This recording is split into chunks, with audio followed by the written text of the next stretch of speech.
안녕하세요. 저는 서울 노원구에 사는 50대 주부입니다.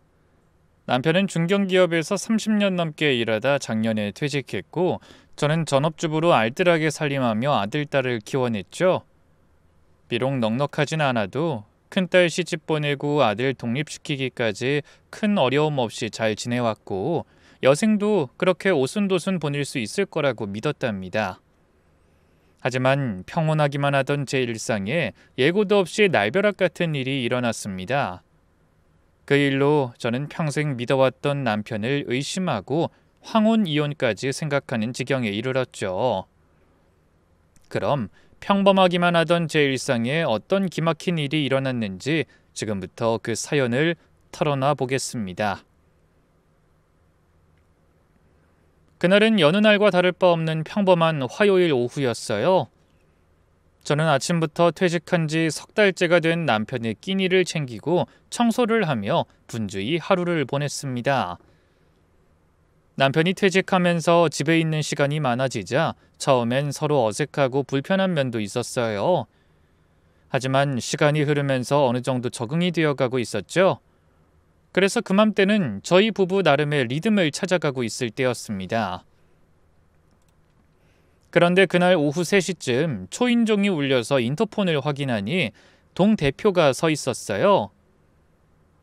몇 년 전에 사별하고 혼자 사는 여자였는데 저보다 나이가 몇 살 위임에도 워낙에 활달하고 남 일에 참견하는 걸 좋아해 만장일치로 동 대표에 당선됐죠. 제가 얼른 나가 문을 열자 절 보며 환하게 웃더니 이렇게 말하더군요. 은장엄마 잘 지냈어? 아파트 보수 관련해서 의견 수렴하느라 사인 좀 받으러 왔어. 아이고 고생 많으시네요. 잠깐 들어와서 시원한 거라도 한 잔 마시고 가세요. 그럴까? 근데 이 집 아저씨 집에 계시는 거 아니야? 괜찮아요. 몸이 근질근질하다고 탁구 치러 나갔어요. 일하던 사람이 집에서 뒹굴려니까 그것도 쉽지 않은가 봐요. 서로 집을 오갈 정도로 막역한 사이는 아니었지만 그래도 평소에 꽤 친분이 있던 사이라 자연스럽게 집안에 들였습니다. 적지 않은 나이에도 항상 아파트 일에 앞장서는 모습을 보면 신기하기도 하고 고맙기도 해서 한 번쯤 그런 자리 만들고 싶던 참이었거든요.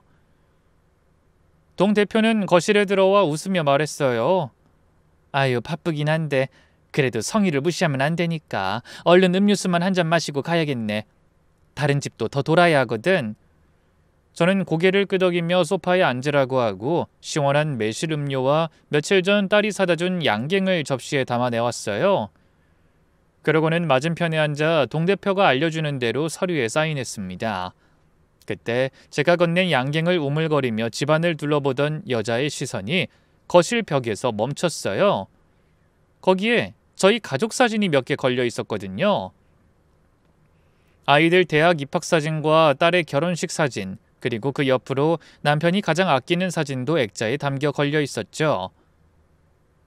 사진 속에서는 20대의 패기 넘치는 남편이 해병대 군복을 입고 늠름하게 서 있었어요. 저도 그 사진을 참 좋아했습니다. 젊은 시절의 남편 모습을 보면 예전 연애하던 시절이 떠올라 저도 모르게 웃음이 났거든요. 비록 빛바랜 사진이지만 남편의 젊은 시절 모습이 그대로 살아있는 소중한 사진이었어요. 헌데 동 대표가 그 사진을 찬찬히 들여다보더니 갑자기 이상한 표정을 지었습니다. 고개를 갸웃거리면서 뭔가 떠올리려는 듯한 얼굴이었죠. 저 사진은 이 집 아저씨 사진이야? 네? 아, 남편 군대 시절 사진이에요. 해병대 출신이라 그런지 그 시절을 참 자랑스러워해요. 그런데 그때 동 대표의 입에서 뜻밖의 말이 나왔습니다. 어? 604호에도 똑같은 사진이 있는데? 저는 영문을 모르겠다는 듯 고개를 갸웃거리는 동 대표를 보며 별 생각 없이 대답했습니다. 그 집에도 해병대 나온 사람 있나 보네요. 아유, 아무튼 해병대 잡으시면 못 말려요. 제 말에 여자는 마지못해 고개를 끄덕이면서도 석연치 않은 표정으로 혼잣말처럼 중얼거렸어요. 이상하네. 그 집엔 젊은 여자랑 애만 살던데. 그 순간 제 가슴에 작은 파장이 일었습니다. 604호라면 몇 주 전에 새로 이사 온 집이었죠. 엘리베이터에서 몇 번 마주친 적이 있는데 30대 정도로 보이는 젊은 여자와 초등학생 아이가 사는 것 같았습니다. 저는 애써 담담한 표정으로 물었어요. 그래요? 그 집에 남자는 없어요? 내가 맨날 그 집만 감시하는 건 아니니까 잘 모르겠지만 난 아직 남편은 본 적이 없어. 근데 내가 요즘 이거 사인 받느라고 우리 동 전부 돌아다니고 있잖아. 그래서 어제 그 집에 갔었는데 그 집에도 분명 저거랑 똑같은 사진이 걸려 있었어. 배경이 군부대인 거 하며 사진 찍힌 날짜도 똑같다니까? 아니 미 집 아저씨 젊은 시절 사진이 왜 남의 집에 있어? 진짜 별일이 다 있네? 이해하지 못할 상황에 잠시 침묵이 흘렀습니다. 동 대표도 저도 서로 어색하게 눈치만 봤어요. 동 대표는 자기가 실수로 엄청난 말을 꺼낸 게 아닌가 하고 걱정하는 것 같았고 저는 저대로 놀라서 뭐라고 해야 할지 모르겠더라고요. 잠시 후 머뭇거리던 동 대표가 먼저 용기를 내어 아무 일도 없었다는 듯 말했습니다. 이제 좀 쉬었으니까 다시 시작해야겠네. 잘 먹었어, 은정엄마? 그러더니 황급히 신발을 신고 밖으로 나가버렸죠. 저도 최대한 아무렇지 않게 보이기 위해 가볍게 웃기까지 했지만 등줄기가 서늘해지는 기분은 어쩔 수 없었어요. 같은 아파트, 그것도 2층 위에 사는 젊은 여자 집에 남편의 사진이 걸려 있다니 이걸 어떻게 설명할 수 있을까요? 현관문을 닫고 거실로 돌아온 저는 소파에 털썩 주저앉았습니다. 머릿속이 하얘지는 것 같았어요. 그때부터 최근 남편의 전과 다른 행동들이 하나둘 떠오르기 시작했습니다. 생각해보니 이상한 점이 한두 개가 아니었어요. 먼저 외출이 너무 잦아졌다는 게 이상했죠. 퇴직한 직후엔 하루 종일 집에만 있어서 저까지 답답하게 하더니 두어 달 전부터 이상하게 자주 그리고 길게 외출했습니다. 어디 가냐고 물으면 늘 단답형으로 같은 답만 했어요. 친구 만나러. 친구 누구? 요즘 자주 나가네? 그냥 이 사람 저 사람 만나는 거지. 매일 집에만 있기 답답하잖아. 하면서 구체적인 대답을 피했죠. 30년 넘게 같이 한 입을 덮고 산 부부인데 남편이 뭔가를 숨길 때 나오는 표정을 제가 모를 리 없잖아요. 눈을 제대로 마주치지 못하고 괜히 헛기침을 하고 말끝을 흐리는 그 모습, 분명 뭔가 숨기는 게 있을 때 보이는 행동이었어요. 하지만 그땐 거짓말이라고 해봤자 밥 먹는다고 만나 술이나 한잔하는 단순한 일일 거라고 생각했습니다. 그래서 퇴직하고 무기력하게 있는 모습을 보느니 친구들을 만나 술이라도 먹는 게 나을 것 같다고 생각해 그냥 놔둔 거예요. 그런데 동 대표의 말을 듣고 되짚어 생각해보니 아차 싶은 생각이 들었죠. 거기다 더 이상한 건 돈 문제였어요. 남편은 평소에 정말 작은 돈도 아꼈습니다. 마트에서 두부 하나 살 때도 50원 차이 나면 싼 걸 사라고 하는 사람이었거든요. 외식은 꿈도 못 꾸고 제가 치킨이라도 한 마리 시켜 먹자고 하면 질색하면서 핀잔을 줬죠. 닭 한 마리 사다가 집에서 튀겨 먹으면 반값도 안 되는데 왜 비싼 돈을 주고 시켜 먹어? 기름도 나쁠 텐데. 돈 쓰고 건강 나빠지고 왜 그런 짓을 해? 그런 구두쇠가 그맘때 뻔질나게 통장을 확인하더라고요. 그게 이상해서 제가 물은 적도 있어요. 당신 요즘 왜 그렇게 통장을 자주 봐요? 그거 퇴직금 받은 통장 아니야? 아니 그냥 잔고 확인하는 거야. 맨날 똑같은 거 봐서 뭐해요? 뭐 내가 몰래 쓰기라도 했을까봐? 누가 그렇대. 그냥 확인차 보는 거지. 그러면서 괜히 헛기침을 하고 딴청을 부렸죠. 평소에는 옷장 깊숙이 넣어두고 잘 꺼내지도 않던 통장을 자주 보는 게 좀 이상하다고 생각했습니다. 그뿐이 아닙니다. 생전 그런 적 없던 사람이 갑자기 친구들과 여행을 간다고 한 적도 있었어요. 여보, 나 다음 주에 여행 좀 다녀올게. 여행? 얼마나? 하루면 될 거야. 다들 은퇴하고 시간 많으니까 낚시도 하고 바람도 쐬고 오자네. 남편은 평소에 친구들과의 모임도 돈 아깝다고 잘 안 나가던 사람이었어요. 그런데 퇴직하고 부쩍 외출이 잦아지던 남편이 급기야 여행까지 간다고 나선 겁니다. 그래서 의아한 마음에 물었죠. 당신이 무슨 바람이 불어서 친구들이랑 여행을 다 가? 그런 거 질색하던 사람이잖아. 오래 살고 볼 일이네? 이제 시간도 많으니 나도 좀 즐기면서 살아보려고. 남은 인생 얼마나 된다고? 좀 이상하긴 했지만 퇴직하고 무료하게 지내는 것보단 나을 것 같아 웃으며 보내줬습니다. 그런데 여행 가는 날 아침, 짐 싸는 것도 이상하더군요. 평소 여행 갈 때는 이것저것 꼼꼼히 챙기던 사람인데 그날은 작은 가방 하나에 속옷이랑 양말만 대충 넣더라고요. 카메라도 안 가져가는 게 평소 사진 찍기 좋아하던 사람답지 않았죠. 그리고 여행에서 돌아온 남편은 무척이나 피곤해 보였습니다.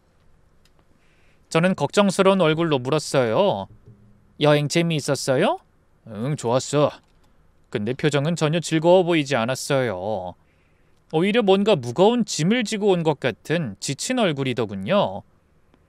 게다가 여행에 대해서 물어도 한마디도 하지 않았어요. 그 후로도 이상한 행동은 계속됐습니다. 외출은 더 잦아졌고 귀가 시간도 점점 늦어졌어요. 그런데 정말 결정적인 일은 그 다음에 일어났습니다. 하루는 시장에 다녀오다 급하게 나가는 남편과 마주쳤죠. 어머, 당신 이 시간에 어디 가? 이제 저녁 먹어야지. 당신 혼자 먹어. 나 급한 일 생겨서 나가봐야 해. 아니, 무슨 급한 일? 어디 가는데?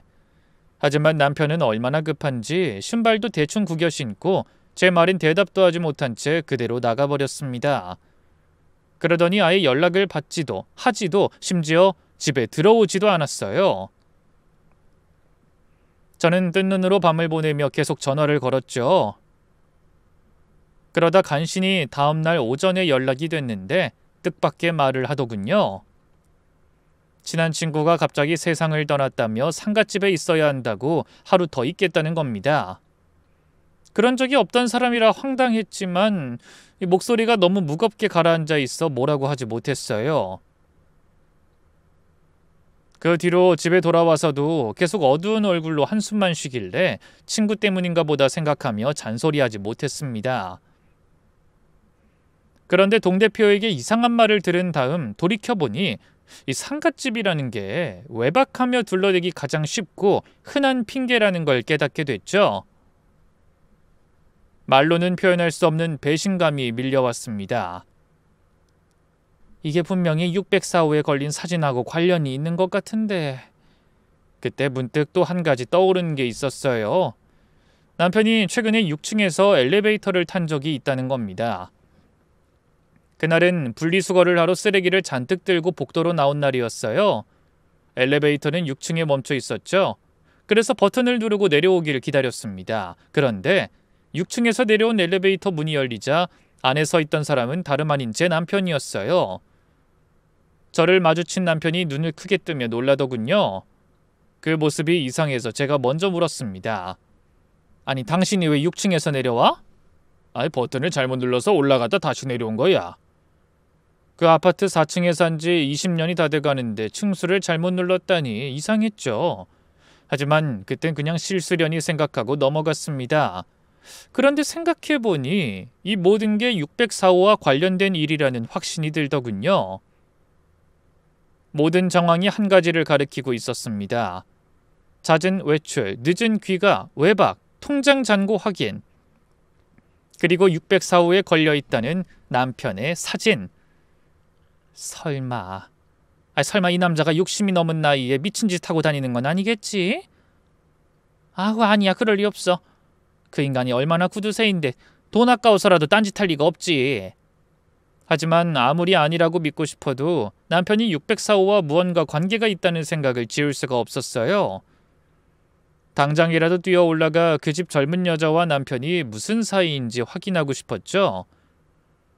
그런데 만약 정말로 제 의심이 맞는다면 그땐 어떻게 해야 할지 그 다음을 생각할 수가 없었어요. 상상하는 것만으로도 심장이 멈출 것 같은 공포가 밀려왔거든요. 오랜 결혼 생활, 함께 키운 두 아이, 그리고 그동안의 모든 추억이 전부 날아가 버리고 배신감과 분노만 남아 제정신으로 살 수 없을 것 같았죠. 제가 그렇게 치열하게 고민하고 있을 때도 남편은 여전히 외출 중이었어요. 아침을 먹자마자 숟가락 내려놓기가 바쁘게 탁구치고 온다던 남편이 점심시간이 훌쩍 지나도록 오지 않고 있었죠. 이 인간이 혹시 지금도 604호에 있는 건 아닐까? 그런 생각이 들자 도저히 가만히 있을 수가 없었습니다. 계속 의심만 하며 불안에 떨 순 없다는 생각이 들었죠. 그래서 마침내 진실이 무엇인지 직접 확인해 보겠다고 마음먹게 됐습니다. 604호에 가서 그 젊은 여자를 만나보기로 한 겁니다. 저는 터질 듯한 심장을 부여잡고 방에 들어가 단정한 옷으로 갈아입었어요. 그리고 거울 앞에 서서 머리를 빗었죠. 어떤 상황을 마주칠지 모르지만 초라한 모습이긴 싫었거든요. 잠시 후 심호흡을 크게 한번 하고 현관문을 나섰습니다. 헌데 엘리베이터를 타고 6층에 내려서는 순간 다리가 너무 후들거렸어요. 604호가 바로 눈앞에 보이지만 그 앞에까지 걸어가기가 쉽지 않았죠. 간신히 문 앞에 가서도 계속 망설였어요. 만약 제 의심이 사실이라면 어떻게 해야 할지 아무것도 결정하지 못했으니까요. 하지만 당장 진실이 뭔지 알기 전에는 아무것도 할 수가 없었습니다. 그래서 2판 4판이라는 생각으로 눈을 질끈 감은 뒤 벨을 눌러버렸네요. 이내 집안에서 젊은 여자의 목소리가 들려오더군요. 누구세요? 생각을 그렇게 해서 그런지 여자는 목소리마저 생기가 넘치는 것 같았어요. 저는 떨리는 목소리로 말했습니다. 안녕하세요. 이웃인데 새로 이사 오신 뒤에 인사를 못한 것 같아서요. 여자는 잠시 고민하는 것 같더니 문을 열었어요. 전에도 마주친 적이 있어 이미 알고 있었지만 그날 자세히 보니 꽤 미인형이었습니다.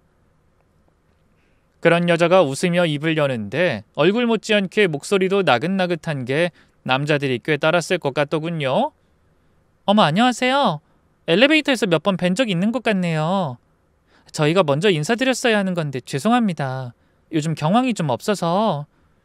저는 여자의 말을 흘려들으며 집안을 들여다보려고 고개를 살짝 돌렸어요. 그 순간 입이 떡 벌어질 광경이 눈에 들어왔습니다. 그 집 소파에 보란듯이 제 남편이 앉아 있었어요. 그것도 초등학생으로 보이는 남자아이를 무릎에 앉혀놓고 책을 읽어주고 있었죠.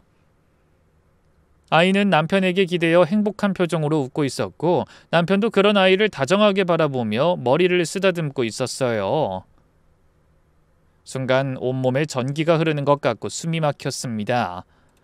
그토록 믿었던 남편이 다른 여자 집에서 다른 여자의 아이와 함께 마치 가족처럼 단란한 모습으로 앉아있다니. 그때 넋이 나간 저를 향해 여자가 물었어요. 저 차라도 한 잔 대접하고 싶은데 오늘은 사정이 좀 있어서요. 다음에 제가 인사드리러 찾아뵐게요. 근데 몇 호에 사시는지... 하지만 저는 그 물음에 아무 말도 할 수가 없었습니다. 그저 뒤돌아서서 도망치듯 계단을 내려왔네요. 엘리베이터를 기다릴 여유도 없었거든요. 4층까지 계단을 뛰어 내려오는데 눈물이 앞을 막아 하마터면 큰일 날 뻔했습니다. 집에 들어서자마자 거실 바닥에 주저앉아 한참을 울었어요. 설마 하며 찾아가긴 했지만 막상 그 집에 앉아있는 남편을 보자 황당하고 기가 막혀 눈물만 흘렀습니다. 당연히 감당하기 힘든 배신감과 분노가 치밀어 올랐죠. 당장이라도 다시 뛰어 올라가 두 인간을 멍석에 말아 흠씬 두들겨 패주고 싶었습니다. 하지만 마음만 굴뚝 같을 뿐 엄두가 나지 않았어요. 남편이 그 집에 있는 걸 보고도 한마디도 못한 채 도망친 주제 뭘 어떻게 할 수 있겠어요. 그때 문득 통장이 생각났어요. 남편이 최근에 자주 확인하던 퇴직금 통장 말이죠. 그 통장을 보며 남편이 항상 이렇게 신신당부하던 게 생각나더군요. 이거 우리 노후 자금인 거 알지? 아무리 급한 일 있어도 이 돈엔 절대로 손대면 안 돼. 혹시나 애들이 도와달라고 해도 안 돼. 아니, 하늘이 두 쪽 나도 안 돼. 명심해. 혹시나 하고 얼른 방으로 들어가 그 통장을 찾아봤습니다. 다행히 있어야 할 곳에 얌전히 잘 있더군요. 하지만 문제는 그 다음이었어요. 안도의 한숨을 쉬며 거래 내역을 확인한 순간 앞이 깜깜했습니다. 퇴직금 중 7천만 원이라는 거액이 사라진 겁니다. 7천만 원. 상상할 수도 없는 큰 돈이었어요. 저한테는 그렇게 손도 대지 말라고 으름장을 놓더니 남편은 저에게 상의 한마디도 없이 그 돈을 써버린 겁니다. 손이 떨려서 통장을 떨어뜨렸지만 다시 주워들 수도 없었어요. 이 미친 인간이 젊은 여자한테 맛이 가서 우리 노후 자금에까지 손을 대? 도저히 용서 못해. 그때 등골이 오싹해지는 생각이 하나 떠올랐어요. 설마 아까 무릎에 앉혀뒀던 그 애가 그 인간 아이? 여자가 양육비를 요구해서 그 큰 돈을 내준 거라면? 온갖 상상이 머릿속을 어지럽혔습니다. 그날 남편은 제가 잠든 척 자리에 누운 뒤에야 살금살금 기어들어오더군요. 저는 한숨도 자지 못하고 뜬 눈으로 밤을 보냈어요. 다음 날 남편이 또 외출하려고 준비하는 걸 보고 용기를 냈습니다. 당신 요즘 어딜 그렇게 자주 나가는 거야? 그냥 탁구도 치고 친구도 만나지. 어떤 친구? 뭐 그냥 동네 사람들도 만나고 예전 회사 사람들도 만나고. 근데 왜? 아니 그냥 요즘 너무 자주 나가는 것 같아서. 남편은 대답 대신 서둘러 현관을 나서더군요. 저는 잠깐 기다렸다 문을 살며시 열고 확인했습니다. 엘리베이터가 6층에 멈춰선 게 보이더라고요. 역시나 남편은 밖으로 나가지 않고 6층으로 올라간 겁니다. 며칠 후 남편의 바람을 확신할 결정적인 장면도 목격했습니다. 장을 보러 마트에 갔다가 우연히 남편을 봤는데 혼자가 아니었어요. 604호 여자와 그 아이와 함께였던 겁니다. 남편이 카트를 밀고 여자가 물건을 고르고 아이가 과자를 들고 와서 남편에게 보여주는 모습. 완벽히 단란한 가족의 모습이더군요. 저는 숨을 죽이고 세 사람을 관찰했어요. 그랬더니 1,000원 한 장도 아까워하던 구두쇠가 거리낌 없이 카드를 내밀어 계산을 하더라고요. 장 본 것만 10만 원이 넘었는데 거기다 아이가 고른 비싼 장난감까지도 아무렇지 않게 사주는 걸 보고 헛웃음이 터져나왔습니다. 이제는 배신감과 분노를 넘어 서러움이 밀려왔어요. 그동안 아등바등 잘 살아보기 위해 노력하며 지켜오던 결혼 생활은 뭐였나 싶은 생각이 들더군요.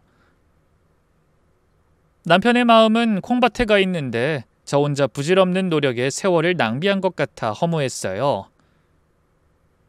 집으로 돌아와서도 저녁은 하지 않고 그대로 침대에 누워 한참을 울었습니다. 울다 이를 갈길 반복하며 어떻게 해야 할지 고민했죠. 그러다 잠이 든 건지 아니면 기가 막혀 까무러친 건지 다시 눈을 떴을 때는 언제 들어왔는지 모를 남편이 곁에 잠들어 있더군요. 전 이제 그 면상을 마주하는 것만으로도 소름이 돋았습니다. 그래서 거실로 나와 딸에게 전화를 걸었어요. 새벽 1시가 넘은 시간이었지만 더는 혼자 그 분노를 감당할 수가 없었습니다. 여차하다가는 제가 잠든 남편을 해코지할지도 모른다는 생각이 들 정도로 악에 받쳐 있었거든요. 딸의 전화번호를 누르자 신호음이 길게 이어졌지만 저는 전화를 끊지 않았어요. 잠시 후 잠에서 덜 깬 듯한 딸의 목소리가 들려왔습니다. 엄마 무슨 일이에요? 이 시간에? 그 말을 듣자마자 눈물이 터져 나왔어요. 그동안 혼자 삭히던 감정들이 한꺼번에 쏟아져 나온 겁니다. 은정아, 엄마가 할 말이 있어. 딸은 제 목소리를 듣고 깜짝 놀라서 소리쳤죠. 엄마 지금 울어? 무슨 일 있어요? 아빠는? 그 인간이 바람이 났어. 전화기 너머로 딸이 숨을 삼키는 소리가 들렸습니다. 뭐? 엄마 지금 무슨 소리 하는 거야? 너희 아빠가 젊은 여자랑 바람이 났다고. 그것도 같은 아파트에 여자를 들이고 돈까지 줬어. 7천만 원이나. 그 여자 집에서 아이랑 놀고 있는 것도 봤고 같이 마트 가서 장 보는 것도 다 봤어. 어떻게 다른 것도 아니고 내 코앞에서 이럴 수가 있니? 울음 섞인 제 말을 들으며 딸은 한동안 말이 없었습니다. 그러다가 차분하게 물었죠. 엄마 진정해요. 정말 확실한 거야? 아빠가 그럴 사람이 아닌데. 확실해. 604호에 사는 여자야. 그것도 30대 같아.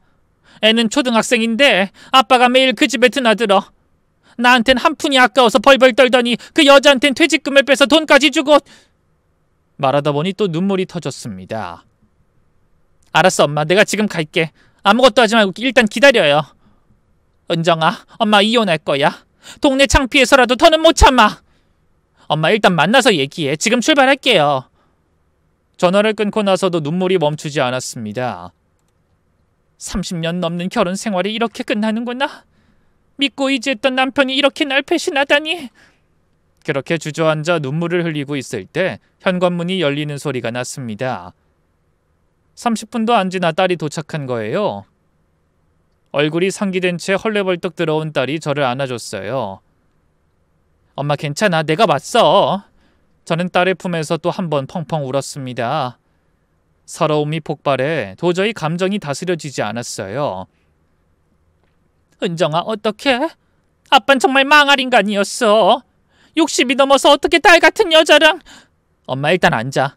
물 좀 마시고 차근차근 얘기해봐요.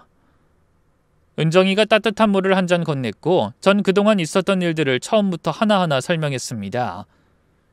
동 대표가 한 말, 604호를 찾아갔을 때 본 장면, 통장에서 사라진 7천만 원, 마트에서 목격한 모습들까지 전부 다요.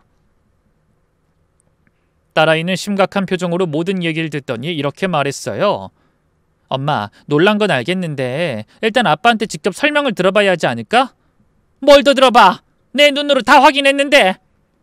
그래도 그렇게 오랜 세월을 함께 했는데 마지막 기회는 줘야 하지 않을까?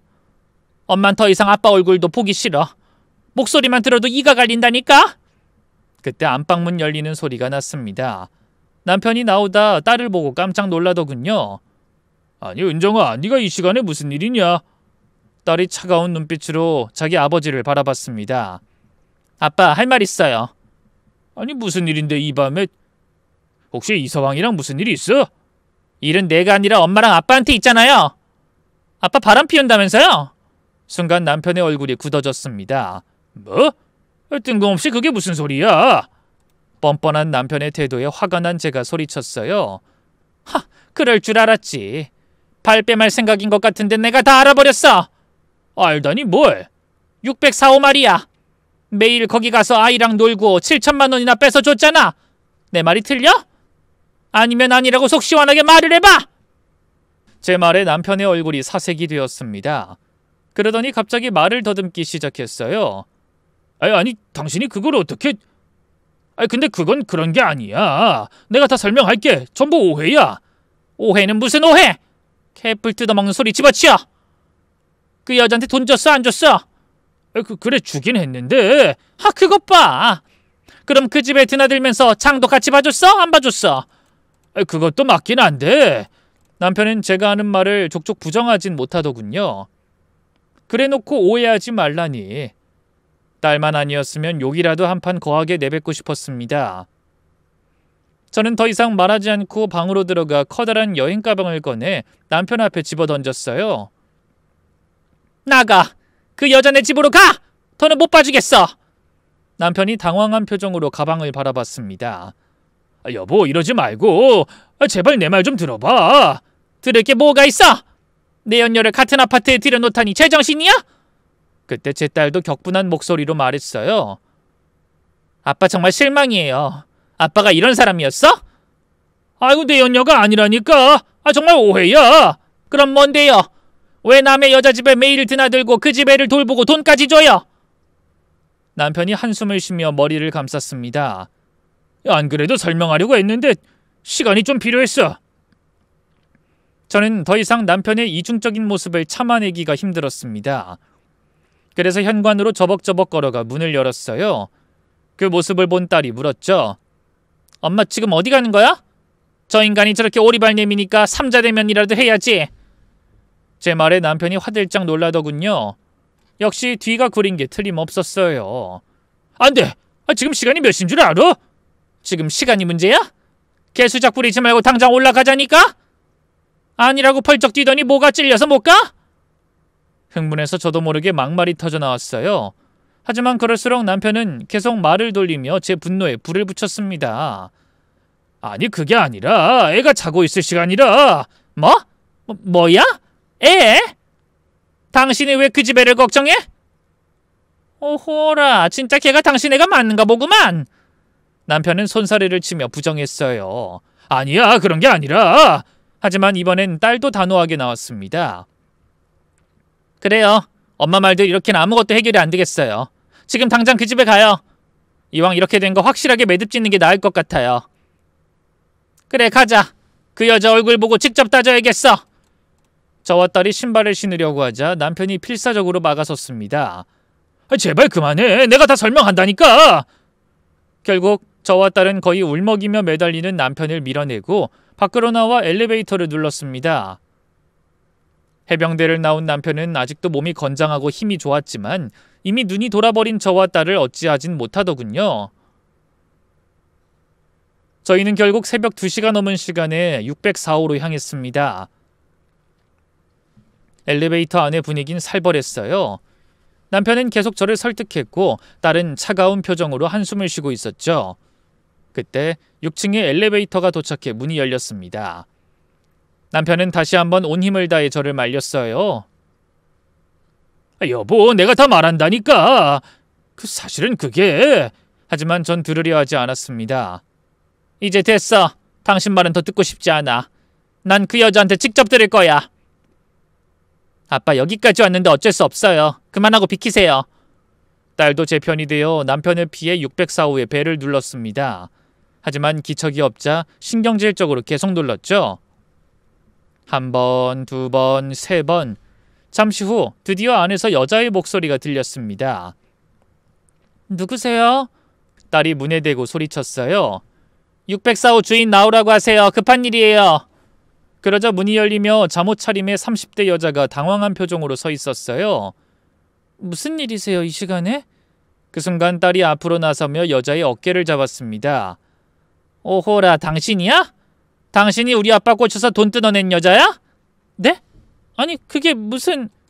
여자가 놀라는 것 같았지만 딸은 아랑곳 없이 콧김을 내뿜으며 말했어요. 너 아주 갈 때까지 갔구나? 내연녀 주제에 뻔뻔하게 우리 엄마랑 같은 아파트에 살겠다고 여길 기어들어와? 그러더니 격분한 딸이 여자의 머리채를 잡으려고 했어요. 그런데 바로 그 순간 생각지도 못한 일이 일어났습니다. 엄마 왜 그래? 무서운 아줌마 누구야? 애가 울먹이는 목소리로 물었어요. 그 목소리에 놀란 딸이 멈칫하는 사이 이번엔 굵은 남자의 음성이 들려왔습니다. 이게 무슨 일이야? 방에서 30대 남자가 소리치며 뛰어나온 겁니다. 남자도 역시 잠옷 차림이었고 놀란 아이를 자신의 뒤로 숨기더군요. 하지만 아이는 여전히 눈을 크게 뜨고 바라보고 있었어요. 남편은 그런 남자를 보더니 어쩔 수 없었다는 듯 절망적인 목소리로 말했습니다. 미안하다. 이게 참... 그런데 남자의 입에서 나온 말을 듣고 전 말문이 막히고 말았어요. 아버지, 이게 다 무슨 일이에요? 괜찮으세요? 그 한마디에 딸과 저는 얼어붙은 듯 그 자리에 꼼짝도 못하고 서 있었어요. 그러다 간신히 정신을 차린 제 딸이 여자의 머리채를 잡으려던 손을 거두고 뒤로 물러서며 말했습니다.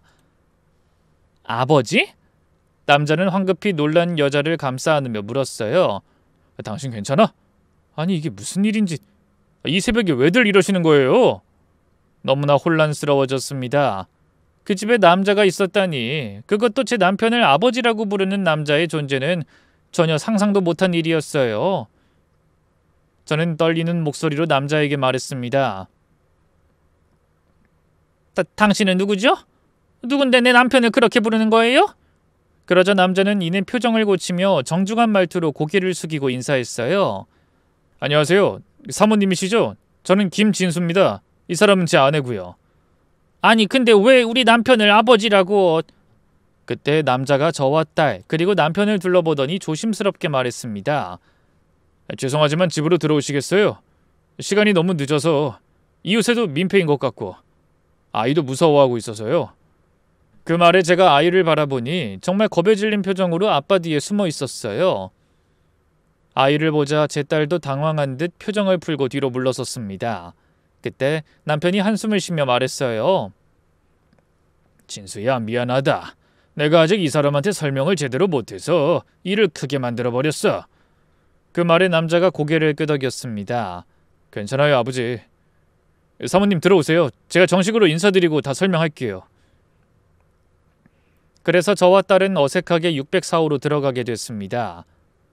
거실은 저희 집과 비슷한 구조였지만 훨씬 소박하게 꾸며져 있더군요. 그리고 벽에는 동대표 여자가 말한 대로 해병대 군복을 입은 남자의 사진이 걸려 있었습니다. 언뜻 보면 정말 남편의 사진이랑 똑같아 보였어요. 저는 눈을 크게 뜨고 그 사진을 노려봤죠. 그때 남자가 절 보며 입을 열었습니다. 저 사진 보이시죠? 저분이 저희 아버지세요. 얼마 전에 돌아가셨죠. 딸이 일어서서 사진으로 다가가 자세히 살펴본 뒤 말했어요. 어머, 이거 아빠 사진인 줄 알았는데 자세히 보니 다른 분이네요? 근데 배경이며 포즈하며 사진 찍은 날짜까지 어쩜 이렇게 아빠 사진이랑 똑같지? 남자가 고개를 끄덕이며 대답하더군요. 네, 그럴 거예요. 군복도 똑같고 돌아가신 저희 아버지랑 두 분 체격도 비슷하셨으니까요. 같은 날 같은 장소에서 찍은 사진이에요. 그러더니 남자가 거실 서랍장에서 또 다른 사진을 하나 꺼내와 보여줬습니다. 두 명의 젊은 해병대원이 어깨동무하고 환하게 웃고 있는 사진이었어요. 이 사진 보세요. 왼쪽이 저희 아버지시죠? 두 분은 해병대 동기셨어요. 저와 딸은 놀라서 사진을 자세히 들여다봤습니다. 정말로 젊은 시절의 남편이 다른 군인과 다정하게 웃고 있는 사진이었죠. 그런데 두 사람이 키도 똑같고 모든 면에서 비슷한 점이 많아 보였어요. 거기다 똑같은 군복에 사진 찍은 장소도 똑같다 보니 동대표 여자가 헷갈릴만도 하더라고요. 제가 어안이 벙벙한 표정으로 사진만 바라보자 남편이 한숨을 쉬며 입을 열었습니다. 종호는 내 생명의 은인이야. 그 말에 제 딸이 눈을 크게 뜨고 되물었어요. 네? 생명의 은인이요? 그래. 해병대 훈련하다가 내가 물에 빠졌을 때 중호가 목숨 걸고 날 구해줬다. 자기도 위험한 상황이었는데 끝까지 날 포기하지 않고 살렸지. 남편의 눈가가 붉어지는 게 보였습니다. 그때 중호는 갈비뼈가 2개나 부러졌어. 나를 구하느라 바위에 부딪혔지. 그래서 치료받느라 고생 많이 했어. 그 후로 우린 친형제처럼 지냈다. 힘든 군생활 의지하면서. 그리고 제대 후에도 가끔 연락했는데 어쩌다 보니 40년 가까이 연락이 끊겨버린 거야. 남편의 말을 듣던 남자가 이어서 얘기를 계속했어요. 저 사진을 찍은 날이 저희 아버지 전역하기 하루 전이었다고 하더라고요. 두 분이 추억을 남기려고 부대에서 서로 사진을 찍어주신 거죠. 저는 놀라서 남편을 바라봤습니다. 결혼 생활 내내 그런 얘긴 들어본 적이 없었어요. 당신 왜 이런 중요한 얘기를 한 번도 안 했어? 당신이 연애할 때부터 군 시절 얘기만 하면 질색했잖아. 남자들 축구 얘기, 군대 얘기가 제일 싫다며. 술 취해서 몇 번인가 얼핏 말한 것 같긴 한데 당신이 해병대 자랑 그만하라면서 면박만 줬지. 그리고 그런 생명의 은인이랑 연락이 끊긴 게 죄스러워서 떠올리기도 미안했어. 그러고 보니 남편의 군 생활을 듣는 게 달갑진 않아 아예 말도 꺼내지 못하게 했던 게 떠올랐어요. 재미도 없고 이해하기도 힘들었죠. 몇 번인가 누가 자기를 구해줬다고 하며 극한 훈련에 대해 말한 것 같긴 한데 그저 남자들의 허풍 섞인 무용담이라고 생각해 귀담아 듣지 않았었네요. 그 속에 이런 놀라운 사연이 숨어 있었다는 건 정말 상상도 못한 일이었습니다. 그때 가만히 얘기를 듣던 제 딸이 남자를 향해 물었어요. 근데 그렇게 끈끈하셨던 분들이 왜 40년 동안 연락이 안 됐던 거예요? 저희 가족은 제가 어릴 때 미국으로 건너갔어요. 거기 계시던 친척분의 초청으로 이민 가서 아버지가 사업을 시작하셨죠. 처음엔 사업이 무척 잘 됐다고 하더라고요. 그래서 바쁘게 살다 보니 한국과의 연락도 거의 끊기고. 그런데 남자의 표정이 갑자기 어두워졌습니다. 몇 년 전에 무리한 확장 시도하다가 사업이 망했어요. 경기도 어려웠는데 동업자한테 사기도 당하고 그래서 결국 모든 걸 잃고 작년에 한국으로 돌아왔죠. 그 말을 곁에서 조용히 듣고 있던 남자의 부인이 눈물을 닦으며 말했어요. 그 일로 저희 아버님 건강이 급격히 나빠지셨어요. 사업 실패 스트레스가 크셨던 것 같아요. 그래서 한국에 돌아온 지 반년 만에 간암 말기 판정을 받으셨죠. 그런데 아버님이 가장 패기만만하던 젊은 시절을 같이 보낸 어르신을 만나고 싶어 하셨어요. 그래서 저희 남편이 해병대 전우회의 도움을 청해서 연락처를 알게 된 거예요. 이번엔 잔뜩 가라앉은 목소리로 남편이 그 이후의 일들을 얘기했습니다. 중호가 날 찾는다는 연락을 받았는데 병원으로 와달라고 하더군. 가슴이 먹먹했지. 그 친구가 죽기 전에 날 꼭 한번 만나보고 싶다고 그렇게 찾았다는 거야. 근데 병원에 가보니 이미 말도 제대로 못하는 상태였어. 그러면서도 날 알아보더라고. 그래서 그날 이후로 매일 병원에 가서 내가 그 옆에 있었어. 그제야 저는 남편이 몇 달 전부터 매일 외출했던 이유를 알게 됐어요. 그래서 그동안 그렇게 바빴던 거예요? 제 말에 남편이 고개를 끄덕였습니다. 그래. 내가 다녀간 후로 그 친구가 많이 편안했다는 말을 들었는데 어떻게 안 가볼 수가 있겠어. 드디어 내가 그 옛날 은혜를 갚을 수 있을 것 같다는 생각이 들어서 열심히 찾아갔지. 그리고 사실은 내 간을 주고 싶어서 적합성 검사도 받았어. 근데 결과가 안 좋아서 해줄 수가 없었지. 저는 깜짝 놀라서 물었어요. 어머나, 그런 걸 하려고 했었어요? 그래. 그래서 입원해서 검사하느라 하루 집을 비웠던 거야. 의문이 하나씩 풀렸습니다. 남편이 뜬금없이 친구들과 여행을 가겠다고 하면서 카메라도 챙기지 않은 이유를 저는 그제야 알게 됐어요. 병원에 입원해서 검사를 받느라 그랬던 거죠. 저한테 그 사실을 말하지 않은 이유는 뻔했어요. 아마 제가 반대할 걸 알았기 때문일 거예요.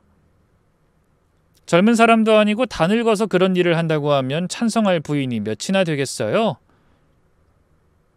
저희 남편이 친구에게 도움을 주지 못한 게 아쉬운지 한숨을 쉬자 곁에 있던 남자가 남편을 달래듯이 말했습니다. 어려운 결심하고 검사 받아주신 것만도 감사했어요. 저도 아버지한테 100번이라도 간을 나눠드리고 싶었는데 검사 결과가 안 좋다는 말에 포기했거든요. 그래서 그 안타까운 마음 누구보다 잘 알죠. 그 말을 들으며 남편이 얼마 전 며칠이나 외박했던 날을 떠올렸어요. 친구가 잘못됐다고 했던 그때가 간암으로 고생하던 남편의 은인이 돌아가신 날인 것 같더군요. 저는 그런 남편이 외박을 해놓고 뻔한 핑계를 댄 거라고 생각했는데 정말 안타까운 사연이 있었던 겁니다. 그때 제 딸이 조심스럽게 물었습니다. 근데 아빠 7천만 원 대체 어디에 쓰신 거예요? 그 말을 들은 남자가 쓴웃음을 지으며 저희 남편 대신 답하더군요. 그건 저희를 도와주신 거예요. 그때 상황이 정말 막막했거든요. 미국에서 비까지 지고 와서 간신히 버티고 있었는데 아버지 병원비까지. 급한 마음에 월세 보증금을 빼서 병원 치료하느라 당장 살 곳도 없었어요. 그래서 저희를 위해서 큰 돈을 내주신 거예요. 아버지 병원비랑 장례비, 전세 보증금까지 도와주셨죠. 물론 제가 어떻게든 다 갚긴 할 겁니다. 남자의 말에 남편이 손을 내저으며 말했어요. 내가 그런 말 하지 말라고 했잖니. 너희 아버지가 날 살린 은인이라니까. 근데 그깟 돈 몇 푼이 뭐 대수라고 그러는 거야? 내가 처음에 병원에서 너희 상황 듣고 얼마나 놀랐는지 아니? 가뜩이나 힘든 상황에 아버지 살리겠다고 월세 보증금까지 빼서 온 식구가 고시원에서 살고 있다니. 저 어린애까지 데리고 내가 그걸 알고 어떻게 가만히 있을 수가 있겠어? 이번엔 제가 놀라서 물었어요. 그럼 이 아파트로 이사 오게 된 것도 그래 내가 권한 거야. 진수네가 멀리 이사 가면 자주 볼 수가 없잖아. 내가 떠난 중호를 대신해서 진수의 곁에서 아버지 노릇하고 싶었는데 마침 우리 아파트에 전세가 나왔길래 연결해 준 거지. 진수가 대출받고 부족한 금액을 내가 좀 도와준 거야. 그런 남편의 마음을 알기에 남자도 저희 남편을 아버지라고 부르는 것 같더군요. 그때 곁에서 그 말을 듣던 남자의 부인이 눈물을 닦으며 말했습니다. 어르신은 정말 은인이세요. 미국에서 아무것도 없이 돌아온 저희가 어르신 덕분에 다시 시작할 수 있었어요. 그런데 그것도 모자라서 아이가 눈에 밟힌다고 자주 오셔서 좋아하는 것도 사주시고 같이 놀아도 주시고 그 덕에 제가 마음 편히 일자리를 알아보러 다닐 수 있었어요. 그때 아이가 졸린지 눈을 비비며 말했습니다. 엄마, 나 졸려요. 그런 아이를 보며 제 남편이 다정하게 말했죠. 성민아, 할아버지가 시끄럽게 해서 미안해. 괜찮아요, 할아버지. 내일도 오실 거죠? 그럼 당연히 할아버지가 우리 성민이 보러 와야지. 내일은 피자 먹으러 갈까? 그 말에 아이가 남편에게 안기더니 속삭였습니다. 우리 할아버지가 하늘 날아가면서 새로운 할아버지 보내주고 가신 것 같아요. 전 우리 할아버지도 새로운 할아버지도 너무 좋아요. 그 순간 듣고 있던 제 눈시울도 붉어졌습니다. 아이가 방으로 들어간 후 남자가 절 보며 진지하게 말했어요. 사모님 정말 죄송합니다. 저희 때문에 오해를 하시게 해서. 근데 워낙 염치 없이 신세만 지다 보니 저희가 섣불리 나서면 혹시 두 분 사이에 문제가 생기실까봐 조심스러웠어요. 그 말에 제가 얼굴을 붉히며 손사래를 쳤습니다. 아유, 아니에요. 내가 너무 성급했어요. 저 사람이 그런 사람이 아닌 걸 알면서 남편을 믿지 못하고 이런 나쁘끄러운 짓을 저질렀네요. 저기 애기 엄마, 내가 오해해서 정말 미안해요. 어쩌다 그런 말도 안 되는 생각을 했는지 불쾌했죠. 정말 미안해요. 그러자 남자의 부인이 민망하다는 듯 어쩔 줄 모르며 대답했습니다. 아닙니다, 사모님. 충분히 그러실만 했어요. 저희가 너무 죄송하죠. 이렇게 신세지면서 집안에 분란이나 일으키고 면목 없습니다, 정말. 여자를 바라보던 제 딸이 한숨을 쉬며 남편을 향해 나무라듯 말했습니다. 이게 다 아빠가 말씀 안 하셔서 그런 거잖아요. 이런 사정 있으면 있다고 왜 말씀을 안 하셨어요? 그러자 남편이 고개를 돌려 미안한 표정으로 절 바라보며 답했죠. 내가 그동안 너희 엄마한테 돈 때문에 그렇게 잔소리해놓고 노후자금에 손대자는 말을 도저히 못하겠더라. 네 엄마가 반대할까봐 겁나기도 하고. 그래도 후회는 안 한다. 나한텐 돈보다 은혜를 갚는 게 더 중요했거든. 제가 한숨을 쉬며 그런 남편을 향해 입을 삐죽였습니다. 뭐예요? 왜 나만 악처를 만들어요? 말했으면 나도 당연히 돕자고 했을 거예요. 당신 생명의 은인이면 나랑 우리 애들한테도 은인이잖아요. 그럼 한밤중에 이렇게 난리 굿할 일도 없었을 거 아니에요? 맞아요. 아빠가 잘못하셨어요. 엄마를 그렇게 모르세요? 딸도 남편을 향해 곱게 눈을 흘겼죠. 남편은 민망한 표정으로 머리를 긁적이며 사과했어요. 내가 어리석었어. 미안해. 당신한테도 진순애한테도. 내가 뭘 어떻게 하면 화가 풀릴 것 같아? 앞으로 아무리 어려운 일이라도 뭐든 다 말해요. 설령 내가 반대할 만한 일이라고 해도 말을 하고 당신이 그게 옳다고 생각하면 날 설득하면 되잖아요. 제 말에 남편이 고개를 끄덕이며 손을 잡았어요. 그래, 알았어. 고마워, 여보. 그날 저희는 그대로 604호에 앉아 새벽 내내 이야기를 나눴습니다.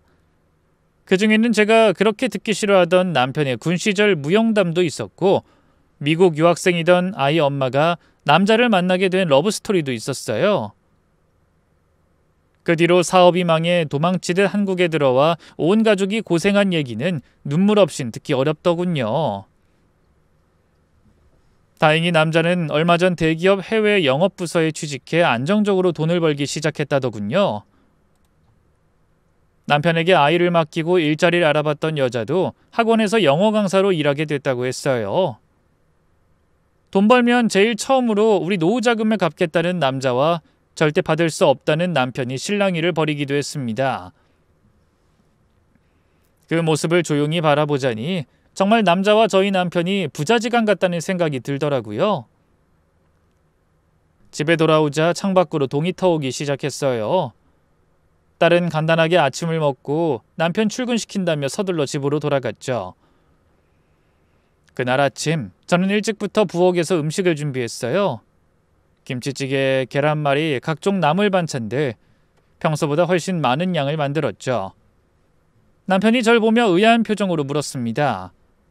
아니, 무슨 음식을 이렇게 많이 해? 604호에 갖다 주려고. 어제 그 소동 때문에 제대로 잠도 못 잤을 것 같고 애도 놀랐을 테니까. 제 말에 남편의 얼굴에 미소가 번졌습니다. 잠시 후 저와 남편은 정성스럽게 담은 반찬통들을 들고 604호로 올라갔어요. 초인종을 누르자 남자가 문을 열었습니다. 아버지, 사모님, 이게 다 뭐예요? 제가 쑥스러운 말투로 대답했습니다. 어제 일 미안해서 반찬 좀 만들어 왔어요. 잠도 제대로 못 잤을 텐데 애엄마가 밥하기 힘들 것 같아서. 제 목소리를 들었는지 남자의 부인이 나와서 놀란 표정으로 반찬통을 받았습니다. 어머나, 이렇게 많이... 정말 감사해요. 그때 아이가 잠옷 차림으로 방에서 나오더군요. 할아버지, 할머니! 아이가 저희에게 달려와 안겼습니다. 어제 무서웠던 기억은 벌써 잊어버린 것 같았어요. 성민아, 할머니가 맛있는 거 많이 만들어 왔어. 아침 먹었니? 아직이요. 할머니 음식 먹어보고 싶어요. 우리 같이 아침 먹어요. 뭐? 우리도? 네, 빨리요. 그날 저희 부부는 604호에서 함께 아침을 먹게 됐습니다. 식탁에 둘러앉아 도란도란 이야기를 나누다 보니 정말 한 가족이 된 것 같았어요. 그렇게 시간이 흘렀습니다.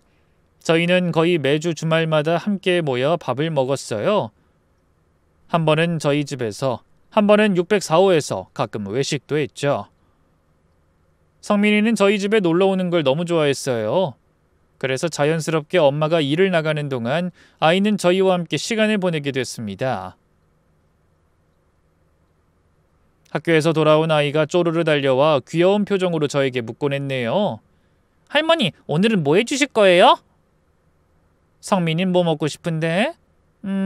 할머니가 만든 김밥이요. 그리고 떡볶이도요. 그래, 우리 성민이가 먹고 싶다면 할머니가 다 만들어줄게. 저희가 아이를 돌봐주니 부모는 안심하고 일할 수 있었습니다. 맞벌이 부부에게 큰 도움을 줄 수 있어 행복해하는 남편을 보니 제 마음도 뿌듯했어요. 그리고 무엇보다 저를 잘 따르는 아이가 친손주 이상으로 귀엽고 사랑스러워 저도 행복했죠. 그러다 명절이 다가왔을 때 저는 2개의 차례상을 차렸습니다. 하나는 조상님들을 위해, 그리고 다른 하나는 남편 생명의 은인을 위해 차린 상이었죠. 성민이 가족들도 불러 함께 차례를 지냈습니다. 미국에서 살아 차례상이 낯선 아이 아버지도 제 손을 잡으며 고마워했어요. 감사합니다, 사모님. 사실 아버지 차례상을 차려드리고 싶긴 했는데 어떻게 해야 할지 막막했어요. 엄마랑 한참 걱정하고 있었는데. 시간이 흘러 동대표가 또 사인을 받으러 왔습니다. 그러다 거실에 걸린 사진을 보고 눈을 동그랗게 뜨며 이렇게 말했어요. 어머나, 은정엄마, 진짜 이상한 일이네. 나 저 사진 또 604호에서 본 것 같아. 그 말에 제가 놀라는 대신 웃으며 말했습니다. 당연히 그렇겠죠. 이번에 새로 찍은 저희 가족 사진이거든요. 가족 사진? 아니 그럼 이 집이랑 604호가 가족이라는 말이야? 촌수가 어떻게 되는데? 그런 건 없어요. 피가 섞이지 않았다고 가족이 되지 말란 법은 없으니까요. 제가 웃으며 말하자 동 대표가 어리둥절한 표정을 짓더군요. 저는 그런 상대를 보며 뿌듯한 표정으로 거실벽에 걸린 사진을 바라봤습니다.